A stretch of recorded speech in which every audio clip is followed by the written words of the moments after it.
How are we traveling, friends? Look, I know we're all busy, so I'm just going to get right to the point. Is The Last of Us 2 worth your money? I'd say yes if you love the gameplay of part 1 and don't really care too much about the story. However, if you loved the story but didn't care too much about the gameplay, then I'd suggest waiting for the game to either go on sale or just buy the game used. Now, if you're wondering how I came to that answer, well, here we go. After finally finishing The Last of Us Part 2, I am left with very conflicted views on what I just went through. Usually if a buddy of mine asks me if they should pick up a game, I could usually give them a pretty solid answer on either side of the fence. But with Part 2, it's a far more difficult answer to give. Look, I know the cool and trendy thing to do on the internet is to either hate this game like it is the worst piece of media ever made and it has a pandering political agenda and a blatant disregard for the superior storytelling of Part 1, or you absolutely love the game and those that hated it just don't understand the underlying complexities and themes in its narrative direction, and then of course you refer to those said people who didn't like the game as either bigots or virgins. Now look, this is a beloved franchise to many and the narrative direction is questionable to say the least, but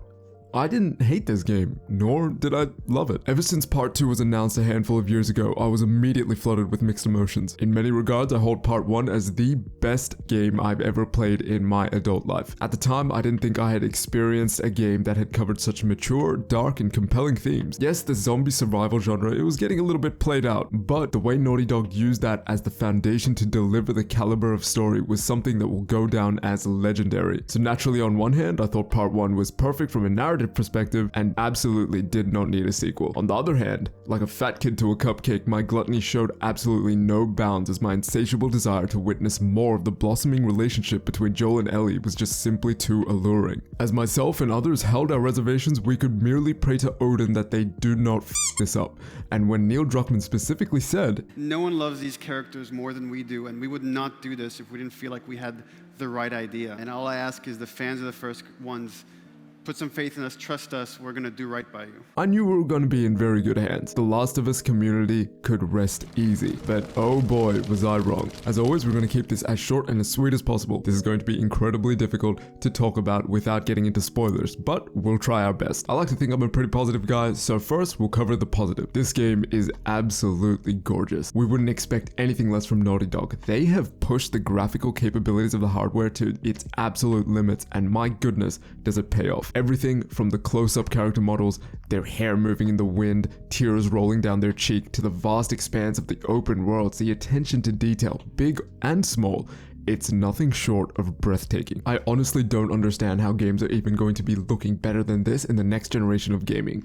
Seeing how good this game looks legitimately makes me think that we don't even need a next generation of consoles. Just blasphemy. Absolute blasphemy. The way the gameplay will seamlessly blend into a cutscene and you don't even realize it's magical, and the fluidity of the in-game animations, it's just so immersive to play through. It really feels like you just get sucked into the realism of their universe. While we're here, we have to talk about the sound design and soundtrack. It is unreal. We also have to talk about how amazing the voice acting is. Troy Baker and Ashley Johnson have knocked this out of the park. The other bunch of characters that you'll meet, without getting into details of spoilers, are also voiced amazingly well, as expected from a Naughty Dog game. All of the characters that speak, even just random human enemies, also have good voice acting. For example, you'll see a bunch of enemies patrolling a particular area and they will be talking to each other with their actual name. Even when you kill enemies or you stab them in the throat, you can almost hear them choking on their own blood in a little gurgling noise, just adding to the brutality. It's these little touches of detail that really sell the world. It just shows that in the technical aspects of creating a video game, Naughty Dog really do have the best of the best talent working for them. And on a side note here, Naughty Dog have set the bar for accessibility. You can really cater the game to be as customizable for players who suffer from certain disabilities. It's just awesome to see that Naughty Dog are thinking about making their game as enjoyable to as many players as possible. It's really wholesome to see. Now, in terms of the gameplay, they've added the ability to go prone, you can dodge attacks,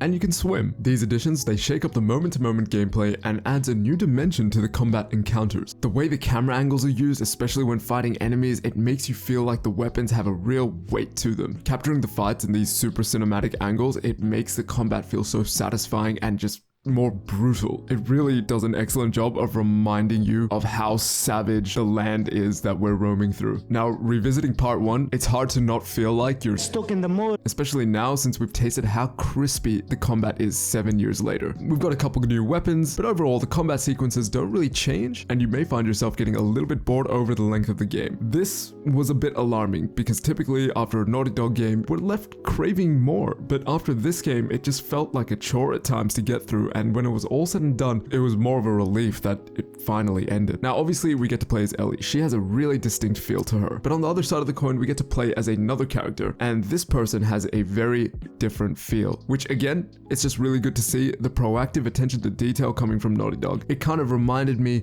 of when you get to play as Joel, and then when you get to play as Ellie in part 1, and how Naughty Dog really captured the differences you felt in their power and movement. These differences will instinctually make you choose different routes during combat based on who you're controlling. One thing that definitely should be mentioned here that's done nicely is that in previous games, you can usually predict when an enemy encounter was coming up. You can kind of see the layout of the map beginning to change in an unnatural way. You could identify points of cover even before enemies would come, which at times could be quite distracting to the experience, but in this game, they have disguised the cover so well. For example, they'll use like a rusty car or a couple of dilapidated buildings that you can explore through, and then all of a sudden, the enemies will begin to encroach into the zone, turning these seemingly unassuming objects into environmental cover for your firefights. This alone increases the player's immersion into the world. Also, there are a few set pieces in this game that are absolutely awesome. Some moments are over the top bombastic, and it is crazily engaging, especially when fighting the other human factions. Other times, the game can really lean into its zombie apocalypse genre and begin to induce some serious fear and anxiety. Naughty Dog have definitely favored the human interactions and have gone a little light on the zombie encounter. This is subjective preference, but I find that the encounters with the infected were way more impactful than the human gameplay, and I would have liked to see a little bit more. Now, I think we're all on the same page so far, but this is where things may go a little pear-shaped. This is a cinematic narrative experience, so we have to talk about the story. However, it is really difficult to acknowledge the story fully and get into the significant talking points without treading on spoiler territory, so we're going to be as careful as possible. Naughty Dog have to be applauded here for taking a huge risk with the story. They easily could have made a safe story that they knew would be universally loved by everyone, but instead they decided to subvert expectations. It was a huge swing by Naughty Dog. However, I also think that they missed the mark on this one. Now, before you go flaming in the comment section and leaving dislikes, just take a deep breath. I think most of us that have a calmer and more rational mind can see what they were going for here. It could have been done really well, it was just executed rather poorly. As a standalone game, this is fine. It's a well above average game with a decent story despite suffering from plot holes and subpar writing and poor pacing, but it's still an enjoyable game. But since it's a sequel to part 1 and it's using the same characters, the story really needs to be at least on par or better than the original, which is just not the case. At times, the choices Naughty Dog have made for some of these beloved characters, it really feels like a slap in the face to all the fans of the first part of the game. It really desecrates the love we all had for part 1. It seemed like a step backwards for the franchise from a narrative perspective. Characters that you've grown to love in part 1, they behave jarringly out of character in moments, their decision making can be comical at times, moments that are trying to be super serious and intense can become almost laughable. Where the writers haven't been able to make a scene emotionally charged, they've just used bottom of the barrel techniques to try and get you to care, like they'll make a character pregnant or they'll make you kill a beloved animal. It's just cheap tricks and seems so out of place and silly at times for a Last of Us game, especially seeing the love and care that they've infused into part 1. There's a severe disconnect from the skills of the writing team in part 1 to part 2. I've played part 1 many times and the replayability of the story alone speaks for itself, but I highly doubt I would ever play part 2 again. Who knows, maybe after a few years I'll throw it back in, I'll change my mind completely and I'll absolutely love it, but as for right now, I can't see myself playing this game again anytime soon. I absolutely hate comparing sequels to the original, but in this case I just think we have to. People played The Last of Us Part 1 for its story. Yes, the gameplay was good too, but that was merely the vehicle to tell the unique story that captured most gamers' heart. I think part 2 just wasn't for me. Now, you're more than welcome to disagree. There are many people that enjoyed the game, and more power to you. That's awesome that you had a great time with it. I'm genuinely happy for you, and at the end of the day, we're just gamers that want to play games that we enjoy. It seems like people tend to lose their minds if other people don't love or hate the game as much as they did. This game is definitely not a 10 out of 10, and it's definitely not a 0 out of 10. People giving these scores seem like they're very passionate people